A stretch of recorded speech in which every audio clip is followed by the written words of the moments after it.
Hello বন্ধুরা, আজকের এই ভিডিওতে আমি আপনাদেরকে হান্টার এক্স হান্টার অ্যানিমে এর এপিসোড 60 একদম পরিষ্কারভাবে এক্সপ্লেন করব। এই এপিসোডে বড় কোনো ফাইট নেই, কিন্তু গল্পের দিক থেকে এটা ভীষণ গুরুত্বপূর্ণ, কারণ এখানে থেকেই গ্রিড আইল্যান্ড আর্ক শুরু হয় এবং একই সাথে কুরাপিকা নিজের আলাদা পথ বেছে নেয়।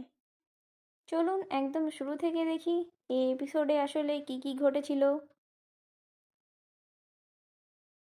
এপিসোড 60 শুরু হয় কুরাপিকাকে দিয়ে। আমরা দেখতে পাই সে ইয়র্ক নিউ সিটি ছেড়ে চলে যাচ্ছে। এই সিদ্ধান্তটা সে হঠাৎই নেয়নি। ইয়র্ক নিউ সিটিতে থাকার সময় কুরাপিকা বুঝে গেছে এই শহরে থাকলে সে ধীরে ধীরে নিজের আসল লক্ষ্য ভুলে যাবে। তার লক্ষ্য এখন একটাই, ফ্যান্টম ট্রুপে কে খুঁজে বের করা, নিজের ক্ল্যানের চুরি হয়ে যাওয়া চোখগুলো উদ্ধার করা। কিন্তু শহরের নিরাপত্তা, কাজের ব্যস্ততা আর লোকজনের ভিড় এই রিভেঞ্জের পথে বাধা হয়ে দাঁড়িয়েছে। এই এপিসোডে কুরাপিকাকে খুব শান্ত দেখালেও তার ভিতরে সে ভীষণ ভেঙে পড়ে। সে জানে এই পথে গেলে তার জীবন আগের মতো থাকবে না।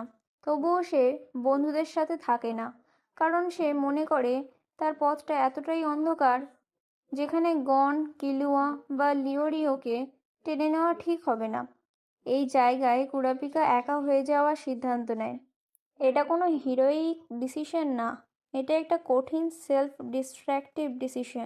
এরপর গল্প চলে যায় গন আর কিলুয়ার দিকে। তারা তখন ইয়র্ক নিউ সিটিতে আছে। কুরাপিকা চলে যাওয়ার পর ওদের সামনে এখন কোনো ক্লিয়ার গোল নেই। এই সময়ই তারা জানতে পারে একটা খুব রেয়ার আর অদ্ভুত গেমের কথা, গ্রিড আইল্যান্ড। গ্রিড আইল্যান্ড কোনো সাধারণ ভিডিও গেম না। এই গেমটা তৈরি করা হয়েছে নেন ব্যবহার করে, এবং গেম খেলতে গেলে খেলোয়াড়দের পুরো শরীর সহ গেমের ভিতরে ঢুকতে হয়। এই গেমের জীবন হারালে বাস্তব দুনিয়াতেও জীবন হারাতে হয়। সবচেয়ে গুরুত্বপূর্ণ বিষয় হলো এই গেমের ক্রিয়েটারদের মধ্যে গনের বাবার নাম জড়িত থাকতে পারে। এই কথাটা জানার পর গন এর আগ্রহ কয়েক গুণ বেড়ে যায়। গন আর কিলুয়া জানতে পারে গ্রিড আইল্যান্ড গেমটা বাজারে পাওয়া যায় না। একজন ধনী লোক বাটেরা এই গেমটির কপি একটি অকশনে জিতেছে, অডিশন আয়োজন করেছে। যারা অডিশনে পাশ করবে শুধু তারাই গ্রিড আইল্যান্ডে ঢোকার সুযোগ পাবে। গন আর কিলুয়া যখন অডিশনে আসে, তারা দেখে সেখানে অনেক এক্সপিরিয়েন্সড হান্টার আগে থেকেই আছে। কেউ কেউ খুব শক্তিশালী, কেউ আবার নেনের অনেক দক্ষ। এটা কোনো ফাইটিং টুর্নামেন্ট না, কিন্তু অ্যাটমসফিয়ারটা খুবই টেন্স। এখানে সবাইকে জাজ করছে। এই অডিশনে কাউকে সরাসরি ফাইট করতে হয় না।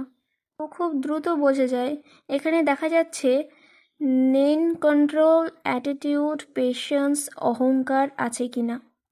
অনেক হান্টার নিজের শক্তি দেখাতে গিয়ে নিজেরাই বাদ পড়ে যায়, কারণ গ্রিড আইল্যান্ডের জন্য শুধু শক্তিশালী মানুষ না, এমন মানুষদের প্রয়োজন যাদের সেলফ কন্ট্রোল খুবই দৃঢ়। গন আর কিলুয়া এখানে খুব নর্মাল থাকে। তারা কোনো শো অফ করে না, নিজেদের নেন লুকিয়ে রাখে। কিলুয়া পরিস্থিতি বুঝে শান্ত থাকে, আর গন খুব সোজাসাপটা আচরণ করে। এটা সিম্পল অ্যাটিটিউডটাই ওদের অন্যদের থেকে আলাদা করে দেয়। এই এপিসোডে পরিষ্কারভাবে দেখানো হয় গন গ্রিড আইল্যান্ডে যেতে চায় কারণ সে বিশ্বাস করে এই গেমের ভেতরেই তার বাবার কোনো ক্লু আছে।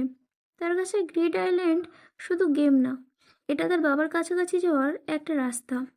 কিলুয়া শুরুতে একটু সন্দেহ করে, সে জানে এই গেমটা ভীষণ বিপজ্জনক, কিন্তু শেষ পর্যন্ত সে গনের পাশে থাকার সিদ্ধান্ত নেয়, কারণ কিলুয়া জানে গন একা গেলে বিপদ আরও বেশি হবে।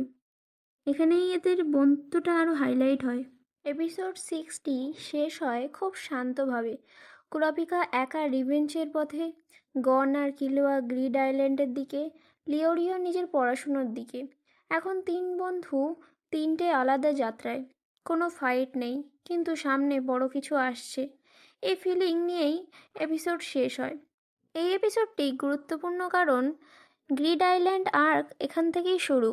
গনের বাবাকে খোঁজার গল্প আবার চালু হয়, কুরাপিকা স্টোরি থেকে আলাদা হয়, হান্টার এক্স হান্টার নতুন ফেজে ঢুকে যায়। এই এপিসোড না থাকলে পরের আর্কগুলোর ইম্প্যাক্ট বোঝা যেত না। তো বন্ধুরা, এটাই ছিল 100x100-এর এপিসোড 60 এর সম্পূর্ণ এক্সপ্লেনেশন। পরের এপিসোডের এক্সপ্লেনেশনটাও আসতে চলেছে খুবই তাড়াতাড়ি।